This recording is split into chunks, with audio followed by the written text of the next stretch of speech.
আসসালামু আলাইকুম। রুনুস ডেইলি লাইফে আপনাদের সুস্বাগতম। কেমন আছেন আপনারা? আমি তো আছি আলহামদুলিল্লাহ অনেক ভালো।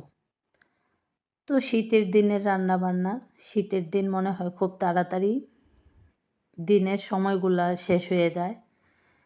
মনে হয় যে ঘুম থেকে উঠতে উঠতে নাস্তা রেডি করা, খাওয়া, ঘর গোছানো এই সব কিছু করতে করতে দেখা গেছে যে 11টা-12টা বেজে যায়। তারপরে তো হচ্ছে রান্না করতে আরও সময় লাগে।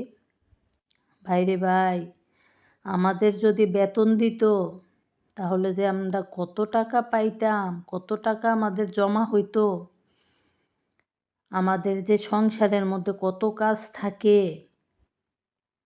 তার মধ্যে তো হচ্ছে ছোট বাচ্চা থাকলে তো আর কোনো কথাই নেই। কত কষ্ট। তারপরেও হাজবেন্ডরা যদি একটু ফোন দিয়ে না পায়, বলে যে কই থাকো, কি করো সারাদিন, কি কাজ তোমাদের।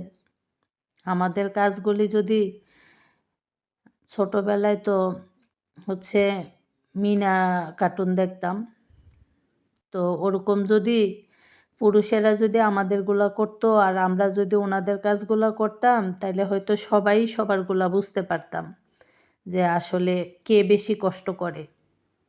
তো যাই হোক, আল্লাহ যেন আমাদের সবাইকেই ভালো রাখে, সব ভাইয়াদের ভালো রাখুক, সুস্থ রাখুক, যেন ভালোভাবে ইনকাম করতে পারে, পরিবারের সবাইকে সময় দিতে পারে। আর সব আপুরাও যেন আল্লাহ ভালো রাখে, কারণ আপুরা ভালো না থাকলে একটা সংসার কোনো দিনও একটা পুরুষ চালাইতে পারে না। যদিও পারে কোনো রকম, কিন্তু পারফেক্টভাবে তো করতে পারবেই না।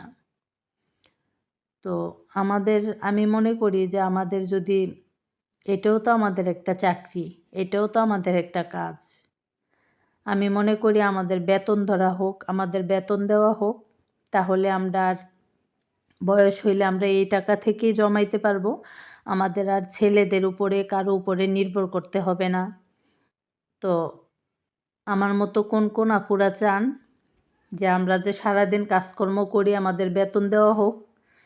তো যদি আপনারাও আমার সাথে একমত হন, তাহলে কমেন্ট করে জানাবেন। তো কত সরকার আইয়ে যায়, আমাদের হচ্ছে যদি কত রকমের আইনই তো দেখলাম পাস করে, কিন্তু যদি আমাদের এই বিষয়টা নিয়ে একটু ভাবতো সরকার, তাহলে তো অনেক ভালো হইতো। সেটা আমার মা, বোন, মেয়ে, ভাবি, আমাদের সবার জন্যই ভালো হইতো। সবাই আমরা কিছু করতে পারতাম। ভালো থাকবেন সবাই, ধন্যবাদ।